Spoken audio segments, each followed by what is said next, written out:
The economic laws that I'm speaking about here are not necessarily praxeological laws that are apodictically true and established a priori, but rather, I think, good generalizations we can make on the basis of human experience. I do plan to say a little something about the New Deal and wage rates, and in that area I am speaking about praxeological laws. Well, in any event, I'd like to cover basically three topics in the time I have. And this is the one room without a clock in it. So just, this watch doesn't stay standing. So if I just start grunting and, muttering obscenities or whatever, and don't worry, it won't get on the tape, only this stuff here, and then I'll stop. I'd like to do three topics. And the first one is, they're not necessarily in any particular order. First one is Lyndon Johnson's Great Society programs.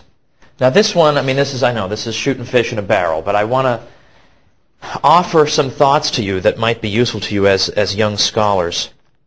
Because for all I know, people today don't read the same books that I read when I was in school, and I want to recommend some of them to you. Now I want to know, don't put your hand up just because you feel social pressure to do so. I really want to get some kind of a sense of how often this book is read. So let me just ask this question. How many people in this room have actually, not just heard of, but actually read Charles Murray's book, Losing Ground? Okay, that actually makes me feel at once good and bad. Good in that I'm imparting this to you and you haven't heard it before, but bad that you haven't been exposed to it before. But that's okay. That comes to an end today. I want to start off by giving some theoretical background here to this discussion of income transfers, because I think that for all the missteps which we can accuse Charles Murray of, all the wickedness and betrayals, we can still, I think, nevertheless say that this book, Losing Ground, fully merits the attention that it has garnered over the years. It was initially published in the 80s. It's called Losing Ground, American Social Policy, 1950 to 1980. And Murray made what was at that time the astonishing claim that, in fact, the deterioration in the position of the hardcore poor, or at the very least their stagnation in terms of percentage of the population, and some of the social maladies that we see associated with welfare recipients, and so on and so forth, that these things occurred because of the wealth transfer programs, and not in spite of them. And then he went on to explain this conclusion with a great deal of highly suggestive evidence. Well, that's, of course, exactly the opposite of what anyone expected to hear, that they would ever expect someone seriously to propose this. Well, later on, this sort of became the conventional wisdom. Well, everybody knows that welfare has these unfortunate side effects. But Murray's argument was quite radical in parts, because what he proposes in this book is that it is, in effect, impossible to devise a wealth transfer program that will not produce net harm. It's basically impossible to do that. Again, an astonishing claim. But here's how he justifies it. One way he justifies it is to provide a thought experiment. And his thought experiment consists of a series of arguments along this line. He says, let's suppose we wanted to institute a government program to discourage smoking. We have to devise the program, come up with the parameters, like what we would have to give people an inducement that would be sufficient to make them give up smoking. If we said we'll give you $2 if you give up smoking for a year, that's not going to work. But obviously just about anybody would give up smoking if we said we'll give you, $10 trillion if you give up smoking. So we have to decide on some kind of a reasonable amount that will be enough to encourage people to quit. So he proposes $10,000. He says, let's imagine a program in which we say, if you quit smoking and stick with it for a year, you'll get $10,000. Now, of course, this can't apply to everybody. It can't apply to somebody who started smoking yesterday and then quit to get $10,000. So let's say we're going to have it apply only to people who have been smoking a pack a day for 5 years. So these are not lifelong smokers, but these are people who have become quite habituated to smoking. So if you've been smoking at least a pack a day for 5 years, you're eligible for a $10,000 reward for quitting for a full year. Now he says, let's leave aside the possibility that people could quit for a year and then have relapses or go back to smoking. Let's just leave that out of the picture. He says, now let's consider what is likely to happen in this situation. And he proposes, I think, several plausible scenarios, all of which would occur simultaneously. For one thing, imagine people who are currently in their 4th year of smoking. Imagine somebody, in fact, who is in his 4th year and 11th month of smoking. What incentive does he have not to continue smoking for another month? Right? One more month of smoking for $10,000. I mean, pretty much everybody in that category would just continue smoking. Or 4 years and 10 months. Or how about 4 years? You smoke for one more year and you get $10,000. You know, why not? I mean, of course, this is back in the days when cigarette taxes weren't as high as they are. When you're thinking, well, gee, one more year of smoking would pretty much cost me $10,000. Let's put that aside. So you have that issue. You have the fact that people who are somewhere between 0 days of smoking and 5 years of smoking, they have, in effect, an incentive to carry on for 5 years. It's also important to note that it's much more difficult to kick the habit once you've been smoking for 5 years than it is, say, if you'd been smoking for just 2 or 3 months. But a good number of people now have an incentive to continue on. Or, in fact, there may even be an inducement for some people to begin smoking, thinking that 5 years down the line, $10,000 I'm sure will be adequate inducement for me to quit. But by the time they get there, that $10,000 inducement to quit that they thought would be strong enough when they began turns out not to be strong enough by the time that they're finished. And of course you can think of this as kind of an allegory in which smoking and welfare dependency are the same thing, because that's also something that you become addicted to. Then we have people, what about somebody who's been smoking a half a pack a day? Well, that person has an incentive to begin smoking at a full pack a day. Certainly if you were smoking 19 cigarettes a day, and then this program went into effect, you would certainly begin smoking 20. Likewise, for people smoking 18 would be likely to go up to 20, and so on and so forth. Teenagers who are sort of on the fence about what they're going to do in terms of smoking, I don't think it's unreasonable to suppose that a good number of them this would be the factor that would make the marginal non-smoker become a smoker. So we see that there are difficulties associated with this, because the problem that you are facing as a social policy analyst, I hate this policy-making people. Well, anyway, the problem you face is that you have to provide a sufficient inducement that will encourage people to stop doing the negative behavior. But the inducement can't be so great that it will encourage people who hadn't been doing that behavior to begin it, or to increase their activity in that regard. So here's how Murray winds up. He says, if 90% of the population had been smoking for 5 years when the program began, we might still argue that the program would show a net reduction in smoking. But only about 15% of the adult population smokes a pack a day or more. He says, let us estimate that a third of this number have been smoking at that rate for more than 5 years.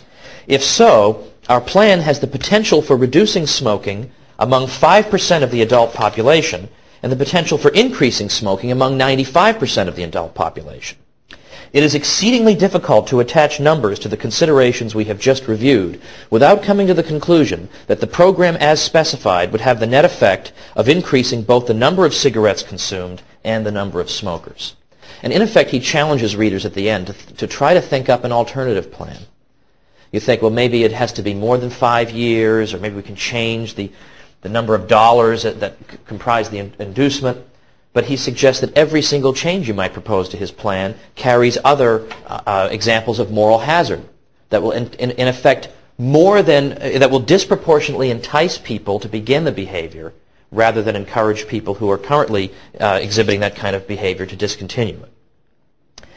Murray then proceeds to lay out what he considers to be 3 laws involving income transfers. Now, again, I am not here to vouch for the epistemological status of these laws. I offer them to you very roughly. He says, number 1 is the law of imperfect selection. He says, any objective rule that defines eligibility for a social transfer program will irrationally exclude some persons. Now, I think we're all aware of this. We can all think of people who are in terrible, terrible straits, but because of some technicality, they don't qualify for the government's wealth transfer programs. And I think we're also acquainted with people who really have no business getting any wealth transfer program, but again, because of some oddity in the wording or just cleverness in filling out the form, they've managed to get it. So there is always some irrational exclusion of some people. Now, what consequence does this have? Well, Murray says that what you do with this information depends on, in effect, your overall philosophy. If you believe that the poor are poor because of structural features of the economy, such that we might call these people structuralists, such that there really isn't anything they can do. They're stuck in a poverty trap, and they're living in a system that is inherently unjust. What will tend to happen is the policymaker will say, well, since some people are being irrationally excluded by our initial criteria, let's simply broaden the criteria so as to bring in more and more people under the umbrella. And because the assumption that's made oftentimes by social policy analysts is that, again, the poor are just in an unjust structure, and they're in no way to blame for their situation. I know that's unfashionable to say, but there is nothing the poor have done to put themselves in this situation. It is the system entirely. Well, then there's no moral hazard about expanding the eligibility, making it open to more and more people. That is, in fact, the moral thing to do, given the premises of the argument.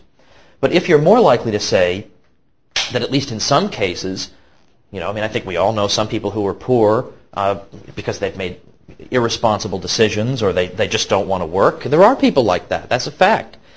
If you have that point of view, you'd be less likely to want to expand the eligibility requirements, even if it means that your failure to expand the eligibility requirements will, in fact, irrationally exclude some people. Some policymakers would, in the old days, have said, that unfortunate price is worth it, rather than to allow people who don't deserve the payments to come into the program, because then that will undermine community values. It'll make people, especially growing young people, wonder what's the point of working. You don't want to send the wrong message. But given the current policy environment, the tendency of this law is to make policymakers say, well, let's just expand the eligibility criteria.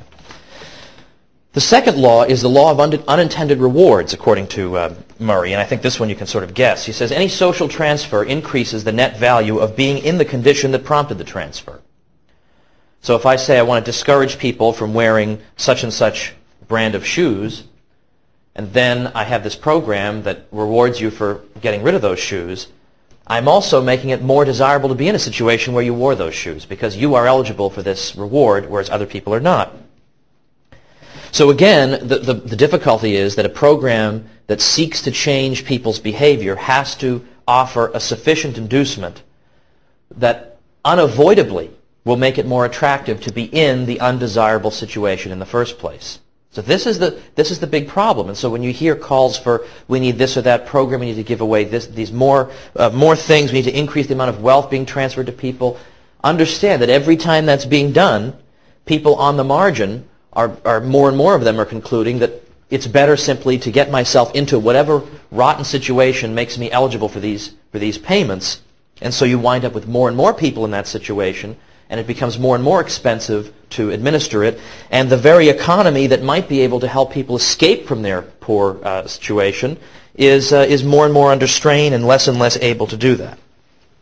Then finally, he concludes with the law of net harm, and he says, the less likely it is that the unwanted behavior will change voluntarily, the more likely it is that a program to induce change will cause net harm. Now, it's not obvious what that means at first glance. The less likely it is that the unwanted behavior will change voluntarily, the more likely it is that a program to induce change will cause net harm. Well, what he means by that pretty much is this. Behavior that is unlikely to change voluntarily, he says, and this may be debatable, that typically you need very strong both positive and negative inducements. You need both the carrot and the stick to make people stop behaving in some ways that are particularly destructive or addictive. But he says that a typical social welfare program is all carrot and no stick. And that's probably socially desirable. I mean, somebody who's in an undesirable situation, we don't necessarily want to say that it would be good for them if we could just beat them with a stick. I mean, he's not saying we need more sticks in our policy, but he is saying that a program that consists entirely of positive inducements, that simply says, oh, pretty please stop doing this and I'll give you X, Y, or Z, is less likely to work. We can't use the tactics that, say, the Marine Corps uses in civil society. Let me read to you, though, his second point on this law of net harm. He says, second, as inducements become large, as they must if the program is dealing with the most intractable problems, the more attractive they become to people who were not in need of help in the first place. We do not yet know how large they must finally become. We do know from experience, however, that quite generous experimental programs have provided extensive counseling, training, guaranteed jobs, and other supports, and failed. We can only guess at what would be enough, perhaps a matter of years of full-time residential training followed by guaranteed jobs at double or triple the minimum wage. We do not know. Whatever they are, however, consider their effects on the people not in the program. At this point, it appears that any program that would succeed in helping large number of the hardcore unemployed will make hardcore unemployment a highly desirable state to be in. Okay. Very interesting and provocative conclusions, of course. Well, what Murray also refers to buttress this claim in the real world rather than in the realm of pure theory, is an interesting social experiment that was begun around 1968 and carried on for about 10 years or so, that was meant to try to discover to what degree do welfare payments discourage work. I mean, is this just some kind of a, right-wing accusation that has no basis in truth, or do welfare programs in fact have this effect of discouraging work? How strong are the disincentive effects? And so what they engaged in was a kind of a pilot program involving something called the negative income tax. That if you were at a low income level, such that you would qualify for welfare, instead of saying if you get a job, for every dollar you earn, we're going to take $1 away from your welfare payment, then why should I work? Instead, up to a certain level, when you get a job, we'll only take away a fraction of each welfare dollar. So it is in your interest to go out and work. But nevertheless, there are still disincentive effects because you are still getting free dollars. And you are getting a bottom line minimum even if you do absolutely nothing. And the hope was, and this was the Office of Economic Opportunity in the government that launched this program, the hope was to show that people would work almost as if this program didn't exist, that the disincentive effects of welfare were not very great. But what they actually found was that the disincentive effects were extraordinarily great, particularly among a very critical group, especially young men, young unemployed men who are just entering the labor force, who were typically referred to as non-heads of households. They don't have a household yet; they're just single men. It turned out that what they did was they had a control group that was getting no payments, and they had another group that was getting the payments. In effect, these welfare negative income tax payments. And it turned out that non-heads of households worked 43% fewer hours than they worked before. I mean, that's a very substantial disincentive effect. 43% fewer hours than did the people in the control group. And for those who married, those non-heads of households who during the course of the experiment got married, even still, there's a 33% decline in the number of hours worked. Does welfare undermine the family? Well, the effect is large, according to this experiment. The experiment was also run in a subsidiary form in Seattle and Denver, and they became known as the Seattle Income Maintenance Experiment and the Denver Income Maintenance Experiment.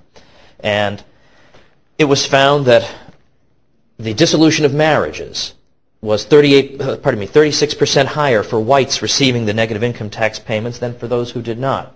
For blacks, the figure was 42%. In New Jersey, they found no difference among the white families in the experiment, but black family breakup was found to be 66% higher in the group receiving the payments than in the control group. The Spanish-speaking sample was found to be 84% higher. Now, in Gary, Indiana, no effect was observed. And when researchers went to investigate why this would be, they found that people in Gary had been misinformed that if their marriages broke up, they wouldn't get the payments anymore. So the marriages did not break up. So this is no longer, or at least at the very least, there is a body of social science evidence that at least is strongly suggestive about these effects. Well, we know that it was during the 1960s that a lot of liberalization took place in typical federal welfare programs, especially the AFDC program, the Aid to Families with Dependent Children, which was discontinued and reintroduced in another more local form, sort of states' rights type form, by President Clinton in the late 90s, around 96 or so. But we also know that in the 60s we have not only the liberalization of that program, where more and more people were eligible for aid to families with dependent children money, but we also have the fact that other programs were instituted for people who were, at the lowest rungs, involving health care, additional educational assistance, job training programs. I've told in some of my other talks the horror stories of the Job Corps job training program. It costs about as much to send somebody to Harvard for a year as it does to put them in the Job Corps, and then they get out of the Job Corps, and the wages they're able to command are no different from the wages that somebody who got accepted into the program but never showed up would get. But this has been going on for 30 years, and when Bill Clinton said, I'm ending welfare as we know it, he also proposed to increase the Job Corps budget. Now, the thing has nothing to show for itself, but every senator wants to be able to say, I got more Job Corps money for my state. I don't know why they'd want to say that. If Americans knew about this program, maybe they wouldn't want to say it, but as usual, ignorance is encouraged.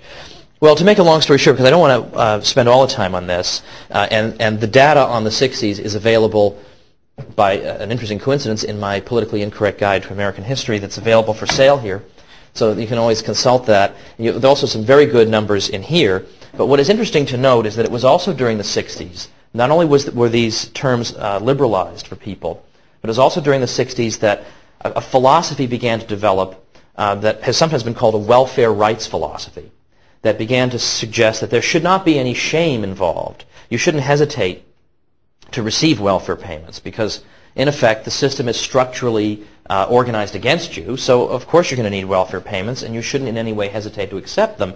Now, as you all know from what your grandparents told you about the pride that was associated with not taking these payments, the spread of these values now only serves to increase the trend of more and more people getting onto these programs. There's already an incentive to do so. But then when social disapproval begins to disappear, well, then so does the reluctance to get involved in these programs. And I've shown that the number of people receiving welfare in New York City by the late 60s and early 70s, at a time of a tremendous economic boom. It wasn't that there was mass unemployment and people just couldn't find jobs. There were jobs going unfilled all over the place. The population of people receiving welfare in New York City exceeded the entire populations of 15 states. So this is not connected to a lack of availability for jobs. And the funny thing is that in the 80s, Richard Freeman of Harvard did a survey among people in the inner city who were unemployed, asking about why they were unemployed. Are you unemployed because you can't find a job? And 3/4 of them said no. That's not why we're unemployed. It's also interesting, they've also done studies where they ask people who are unemployed, or they ask people in the community, what do you think about your neighbor? And they're all willing to say their neighbor's a big lazy bum who never does anything. Whereas they never say that about themselves. But everybody lives next to a lazy bum. So it seems like eventually, I don't know.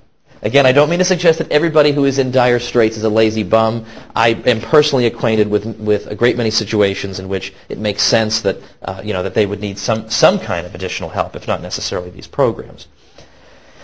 All right. Well, anyway, I think I'm going to leave that aside and just give you this. I want to give you this theoretical background as to why we should expect that these programs on net would tend to encourage the very types of behavior they were begun in order to discourage. And that is, in fact, precisely what appears to have happened in a great many cases. The marriage breakups, the disincentive effects in terms of work, it's all there in incredible abundance. The second point I want to make involves foreign aid programs. Now, for a while, foreign aid programs became very unfashionable. In the late 80s and early 90s, a lot of economists began saying, or I don't even want to dignify them with the term economists, let's say journalists and World Bank hacks and whatever, began to say, oh, we all knew that foreign aid programs don't really work. I mean, everybody knew that. Well, then why were you supporting them? It's just a good, legitimate, open question. Well, the thing is that not everybody knew this. Only a few people realized from the beginning the massive, not only disincentive effects, but the perverse incentives that would occur because of transfer programs from Western governments to the governments of what we might call less developed countries. It was Peter Bauer who, almost alone, dissented from the conventional wisdom.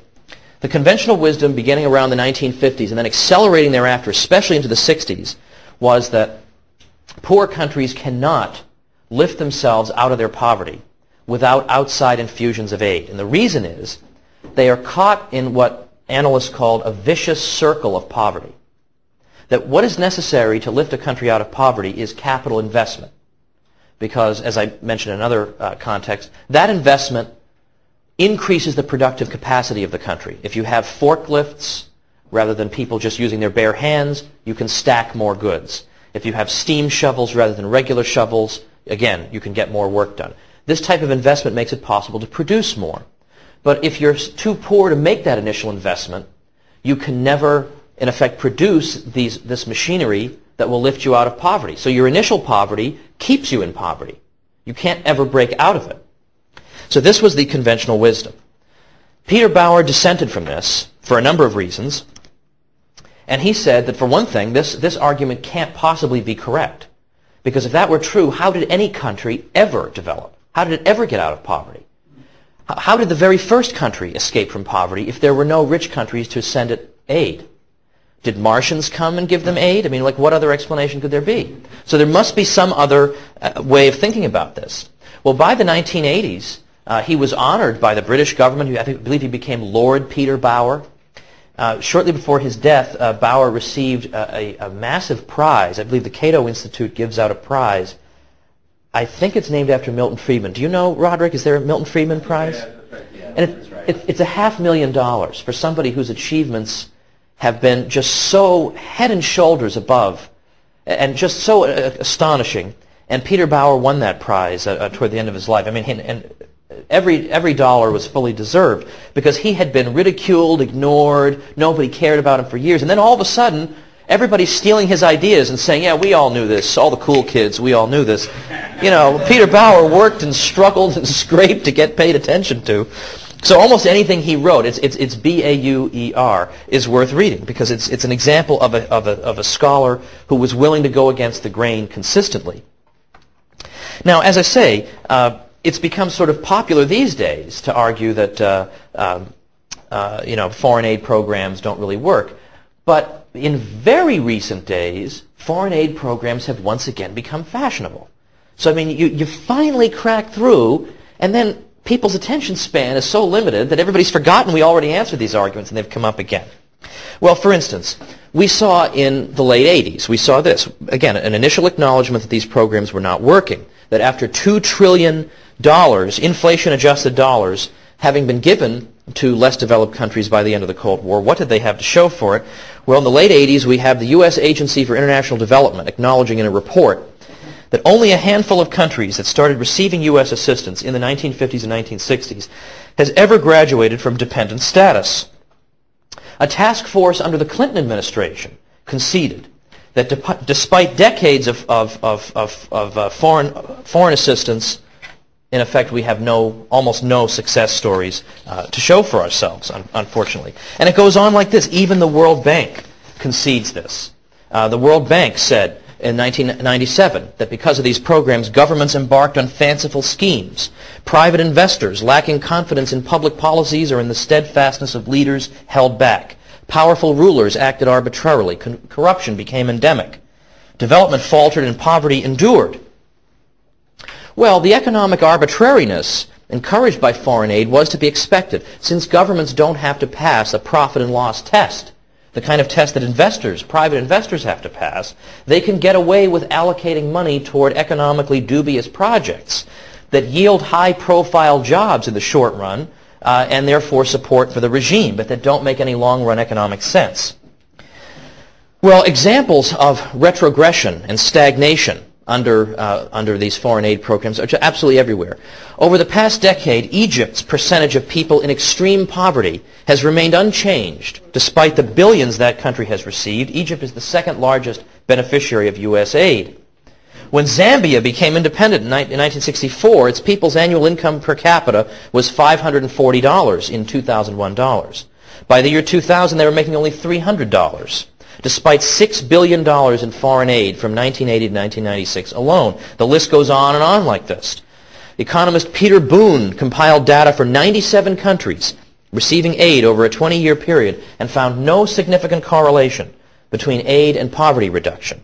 He likewise found nothing to indicate that aid increases life expectancy or primary school enrollment among countries receiving it. Foreign aid, in fact, has probably slowed the process of economic reform.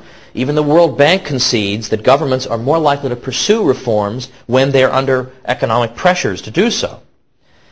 South Korea, Taiwan, and Chile, for example, when faced with cutoffs in U.S. aid, in effect embraced the free market. They could no longer, in effect, conceal the consequences of their interventionist policies, which is exactly what foreign aid did. It masked those consequences because governments would still be rich even though they were doing silly things.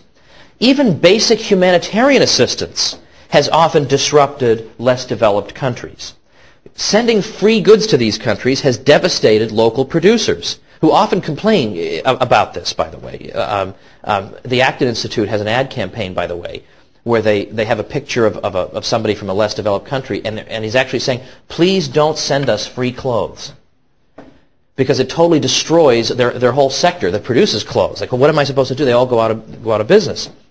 So, for example, a study of the UN World Food Programme's response to 84 emergencies found that it took the UN an average of 196 days to respond to a crisis, and that the European Economic Community took over twice as long.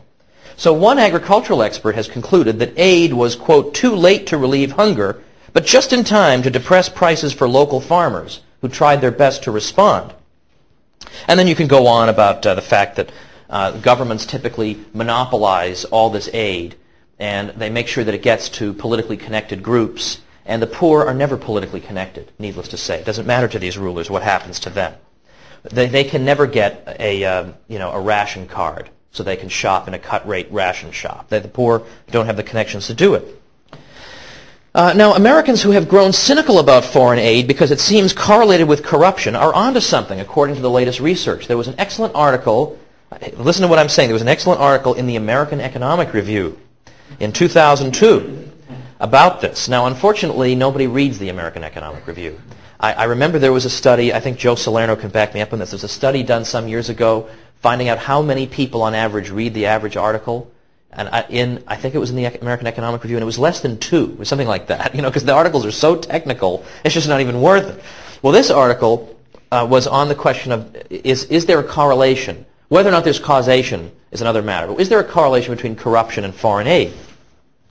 And what was found was that increases in aid, this is directly from the study, are associated with contemporaneous increases in corruption. And also we have this quotation, corruption is positively correlated with aid received from the United States. Not long ago, Parade magazine published a ranking of the 20 worst dictators currently in power. The U.S. government has contributed aid to all but one of them. Saudi Arabia's King Abdullah. I think he's doing okay, pretty much. The Brookings Institution reported as follows: the history of U.S. assistance is littered with tales of corrupt foreign officials using aid to line their own pockets, support military buildups, and pursue vanity projects. It is no wonder that few studies show clear correlations between aid flows and growth. Well, the situation, of course, is particularly bad in Africa. African government officials have become so well known for their attachment to fancy automobiles that Swahili now has the word wabenzi, which means men of the Mercedes-Benz. A human rights activist in Africa, I think, amply summed up the situation. Since independence in Africa, government has been seen as the personal fiefdom a leader uses to accumulate wealth for himself, his family, his clan. He cannot be subjected to criticism by anyone, and everything he says is final. There it is in a nutshell. That's very beautifully stated. Now, it's been said that what Africa needs is its own Marshall Plan, which of course is a reference to the European recovery program that the U.S. engaged in starting in 1948. Well, I already mentioned in the Mises Circle talk that I don't believe the Marshall Plan is responsible or can take the credit for the West European economic recovery. But even if we set that aside, the fact is that Africa has already received the equivalent of 5 Marshall Plans. And again, we don't really see huge success stories emerging. Even the New York Times admitted during the 1990s anyway, that 3 decades of foreign development assistance in the Third World has failed to lift the poorest of the poor in Africa and Asia much beyond where they have always been. It has simply fattened political elites. Well, again, Peter Bauer proposes that what you need in these countries is simply the rule of law, in effect. Is what you need is respect for private property so that investment can take place without people secretly worrying that their property is going to be expropriated. You need the institutional structures on which the market order rests. And I don't necessarily mean the state per se, but you need private property as an institution. You need respect for it. And what a great number of scholars have noted is that basically none of the less developed countries really have very substantial, reliable protections for private property.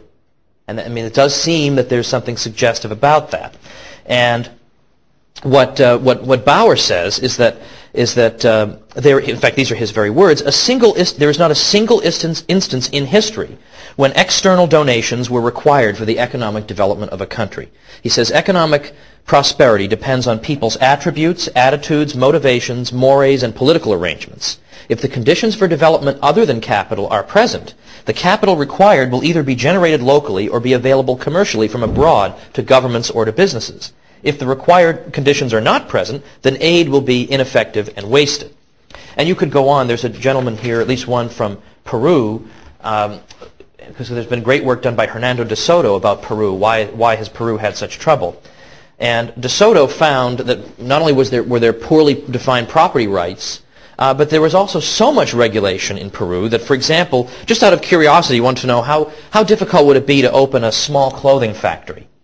Well, it took the equivalent of 289 work days, 81 meters of forms, and 8 overt bribes to do that. And then people really scratch their heads.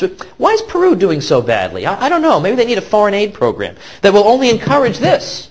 Right? It'll only encourage this. So what is the economic law that I think is at the root here? Again, it's not something that can be established apodictically, but perhaps it can.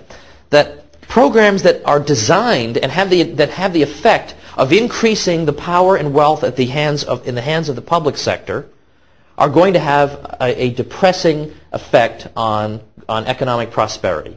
And that is what all these programs do. They are from one government to another. They increase the public sector, and oftentimes they even come with strings attached. You have to use this money to build this or that road or this or that bridge. Well, maybe that road or that bridge is not the most urgent use for the money, and maybe the government is not the best or most trustworthy institution to entrust with these sort of tasks. Well, I've been hinting that in recent years it's become fashionable again to say, you know what we need is more foreign aid programs. This is now Jeffrey Sachs, who's very influential, who's friends with Bono, and if you want to have anything to do with foreign aid, apparently you have to know who Bono is. Well, he has argued against the idea, against Bauer's ideas, and he's even said, repeating the vicious circle of poverty argument, many reasonably well-governed countries are too poor to make the investments to climb the first steps of the ladder. That's the UN Millennium Project. Jeffrey Sachs also notes that the idea that it's just misgovernment that's responsible for the woes of places like Africa, he says that does not withstand practical experience or serious scrutiny.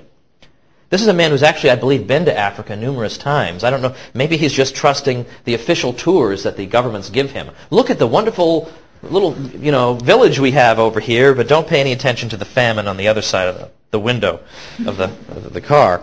Well, what's interesting is that nevertheless, in spite of this sort of increased fashionability of these programs, there are still the critics, and there are now more than there were before. It's not just the late Peter Bauer. There are a great many critics. It's been called the new development economics. That today the thinking is that if we just find governments that can be trusted. Okay, we understand that if you give money to a mass murderer, he'll probably just use it for bullets. We realize that. We're smarter now. We just need to find good recipient governments. There are critics who are taking on that line as well. Even the IMF concluded in the 1990s that this isn't necessarily going to work. But we also have the fact that even if you do manage to find governments that are not overtly committing acts of aggression against private property and that are relatively stable or relatively trustworthy compared to other governments, the fact is that the aid is a bad thing in and of itself. Again, because its natural effect is to increase the power of the public sector, because that's the sector that disperses the funds. And it is also inherently bad because, therefore, there is a now increased incentive among the general population to spend their time working to lobby the government to get a share of the grant money. They have a disproportionate incentive now to engage in rent-seeking rather than to engage in productive activity with an eye to serving the consumer. All of these negative incentives are encouraged by the aid program regardless of the relative merit of the recipient government. Now, Jeffrey Sachs has proposed that large increases in aid would finance what he calls a big push in public investments to produce a rapid step increase in Africa's underlying productivity, both rural and urban. So large increases, again, to relatively deserving governments will provide a big push in public investments. Well, Bill Easterly, who's at NYU, used to be at the World Bank and then more or less had to leave after he'd written a book called The Elusive Quest for Growth about how everything the World Bank had done had been terrible. He wound up leaving the World Bank. He's got a new book out this year called The White Man's Burden, the subtitle being something along the lines of why everything Western countries have done has been a complete failure. But he says, well, let's look at the Sachs argument that we need big infusions of aid into these countries to get these public investments going, to give the step increase, a whole step up in Africa's productivity. Well, Easterly says, over 1970 to 94, there is good data on public investment for 22 African countries. These countries' governments spent $342 billion on public investment. The donors gave these same countries' governments $187 billion in aid over this period. Unfortunately, the corresponding step increase in productivity, measured as per capita growth over this period, was 0, is what Easterly tells us. So much for that. Oh, and incidentally, it's also worth noting that there are a great many cases in which foreign aid has increased ethnic and racial tensions within a country as each ethnic group now claws at each other to try to see which one of them is going to get their hands on the aid money, and this is also worth noting. Well, the current president, George Bush, has not had a coherent position on the subject of foreign aid. People are laughing at this. I guess you weren't expecting him to have a coherent position. Well, it is worth noting that early on, President Bush made some very good, President Bush's aides wrote some very good speeches for him to give on the subject of foreign aid, in which he noted the perverse incentives that it encourages and this and that. But all of a sudden, as of about 2002, the Bush administration began to adopt this sort of new approach that, well, if we just apply the money to deserving governments, then we can have, there'll be flowers growing and happiness and smiling children everywhere. So he began to give speeches along these lines. Well, James Bovard tells a story beautifully in his book, The Bush Betrayal. He gives this whole timeline. He says, in March of 2002, what happened was Bush agreed to attend a UN summit on global poverty that was going to be held in Mexico, in Monterrey, Mexico. And possibly in order to disarm some of his detractors, because he had spoken against foreign aid in the past, as I said. Shortly before leaving for Mexico, the president announced that he had an intention to increase foreign aid by $5 billion over the next 3 years. And he was waiting for all the global cheers to come in. Hey, man, $5 billion, that's great. But all he heard was crickets, like just crickets, nothing, like no response at all. So, here's how Bovard tells the story. He says, the White House was chagrined when Bush's proposal did not generate massive international applause. So on the day before he left for Mexico, White House officials revealed that there had been a glitch in the original announcement, and that Bush actually planned to give away more than twice as much money. White House spokesman, so then they listen again. White House spokesman Ari Fleischer said the mistake was simply a result of, quote, confusing math.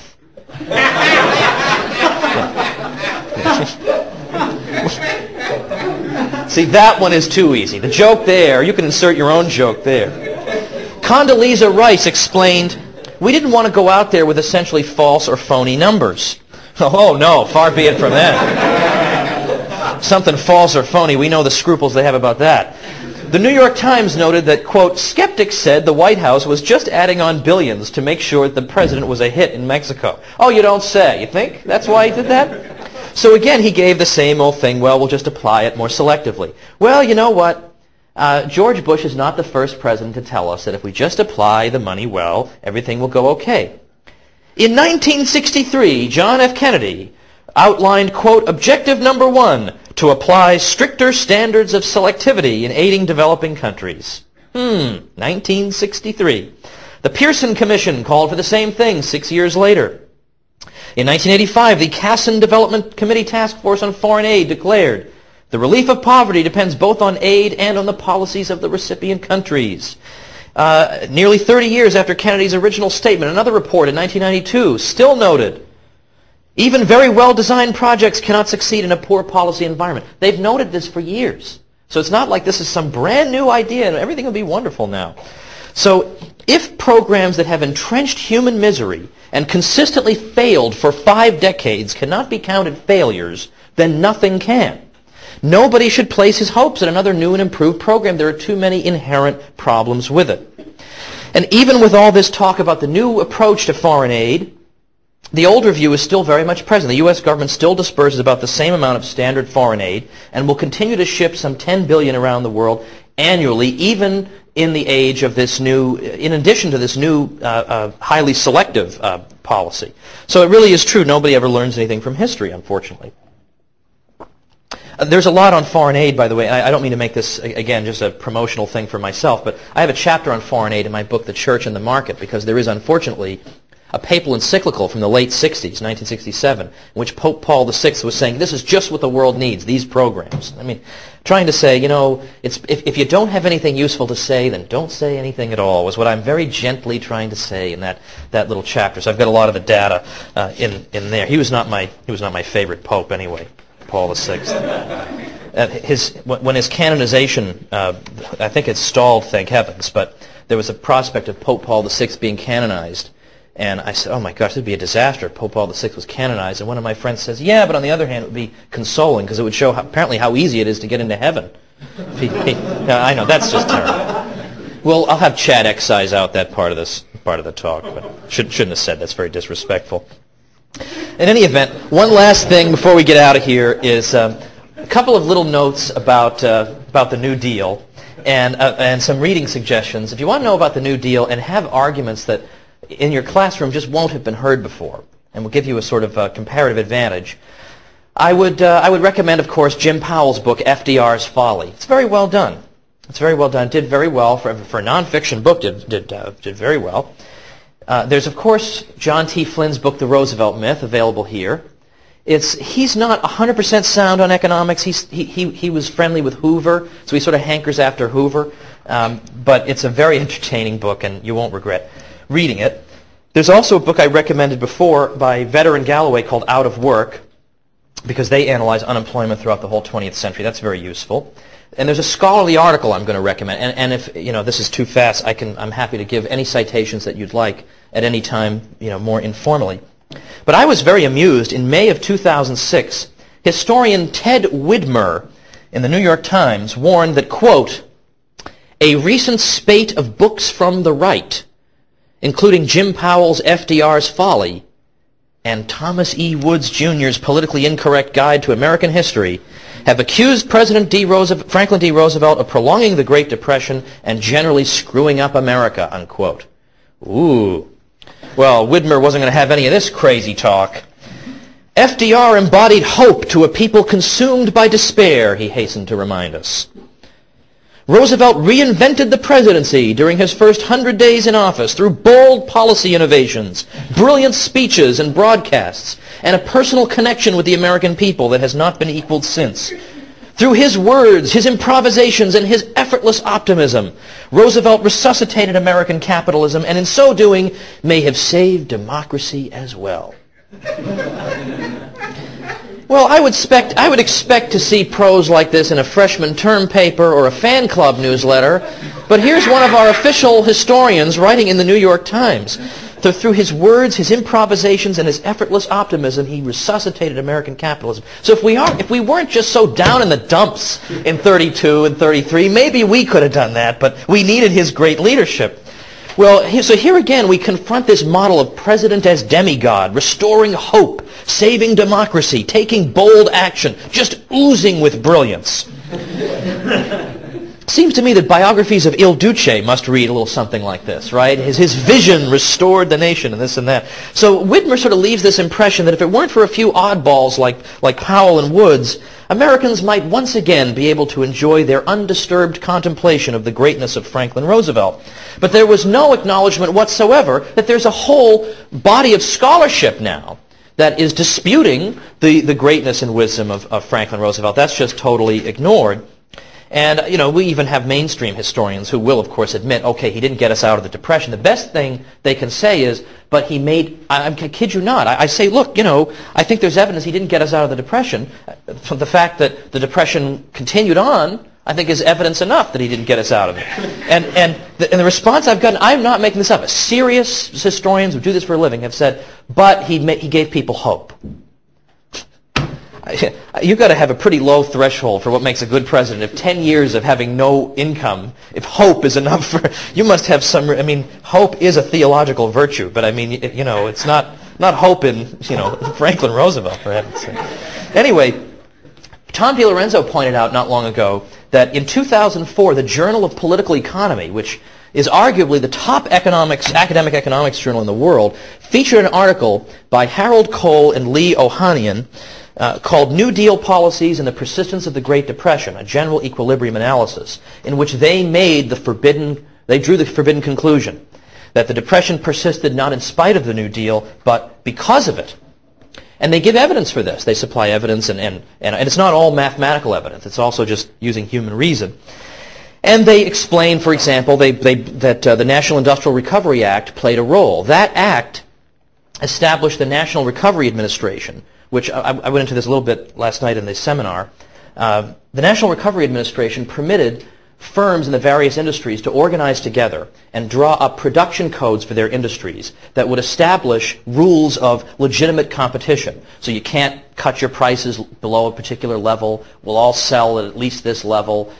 In effect, they were conspiracies against the public, but the idea was that we're going to spread out the existing demand. We don't want too much competition. That'll lower prices again, and lower prices cause depression in Roosevelt's mind. We have to prop prices up, and this will restore prosperity. There's a little bit more to it, but not much. There really isn't a whole big, huge rationale behind this. You're cutting back on production, and you're also increasing wages. There were also minimum wage requirements. The average minimum wage that was being offered as part of these production codes for each industry was 90% of the average hourly wage before the Depression. So these are very high minimum wages that are certainly going to have a depressing effect on employment. And Cole and Ohanian point out that, in fact, this seems to be what happened. We had a reduction in production. We had wages that were too high. We had organized labor becoming more and more powerful. And the result was persistent unemployment. And it just would not go away. Over and over, we had this problem throughout the 30s. Even a well-known pro-FDR historian named William Leuchtenberg concluded that the National Recovery Administration did little to speed recovery and probably actually hindered it by its support of restrictionism and price raising. Pretty much it was the medieval guild system brought to the present.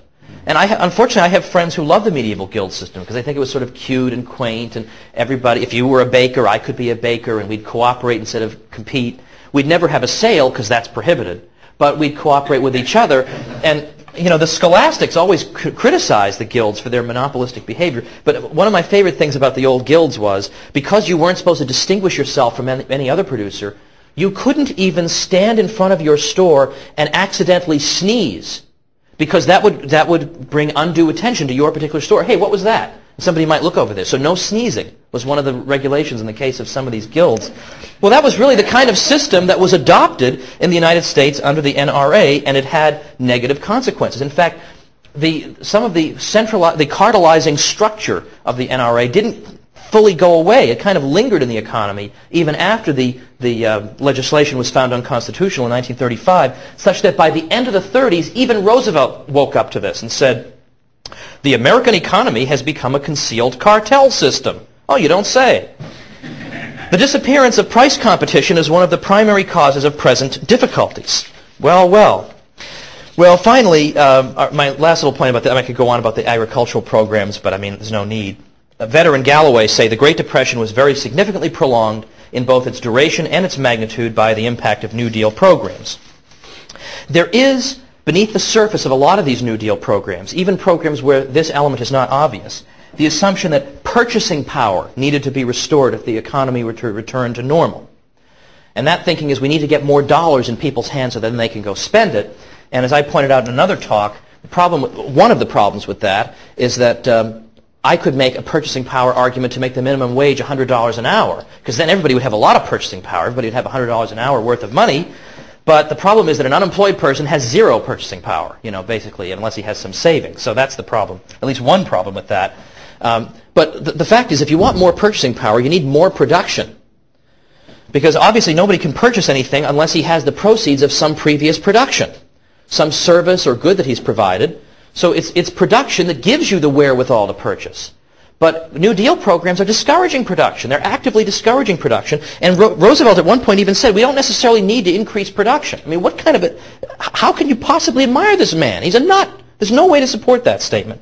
The magazine of Wall Street even said, since the president believes that reducing the work week and raising wages will help the economy by boosting purchasing power, why not swell purchasing power still more by establishing a 10-hour week and quadrupling wages? Oh, they should have kept their mouths shut, because I bet that was seriously debated after that was uttered.